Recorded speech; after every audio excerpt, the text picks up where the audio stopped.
శుభము జరిగే అవకాశాలు ఉన్నప్పటికీ దాన్ని సంపూర్ణంగా ఆస్వాదించి అనుభవించేటటువంటి పరిస్థితిగా గోచరించదు.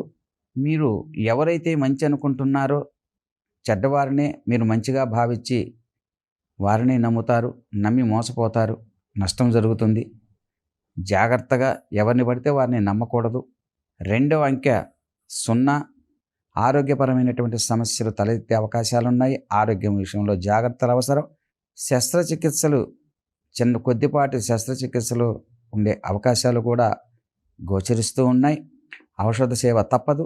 చివరి దశ కూడా 0 ఉన్నది. మొత్తం మీద చివరి సంవత్సరం 4 నెలల్లో కూడా ఈ సంవత్సరంలో కొంత అనుకూలతలు తక్కువగా ఏర్పడుతుంది. ప్రతి దాంట్లో కూడా చొక్కెదురవుతుంది.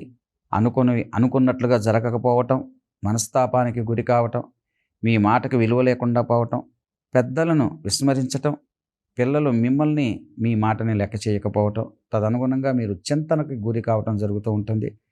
ప్రతి నిత్యము కూడా మీరు ఈ సంవత్సరం మొత్తము కూడా ప్రతిరోజు కూడా హనుమాన్ చాలీసా రోజుకి 11 సార్లు చొప్పున చదువుతూ పారాయణం చేస్తూ, అలానే అవకాశం ఉన్న మేరకు మధ్యలో అష్టమి రోజు కానివ్వండి, నవమి రోజు కానివ్వండి, బహుళ చతుర్దశి రోజు కానివ్వండి, దుర్గా సూక్త పారాయణం కానివ్వండి, చండీ పారాయణం కానివ్వండి, లేదా ఇంకా స్తోమత ఉంటే చండీ హవనం కానీ కనుక గావించినట్లయితే మీకు కొంత ఉపశమనం కలిగి కొంత సత్ఫలితాలు వచ్చి మానసిక ధైర్యాన్ని పెరిగి కొంత మంచి జరిగేటటువంటి పరిస్థితులు నెలకొంటాయి.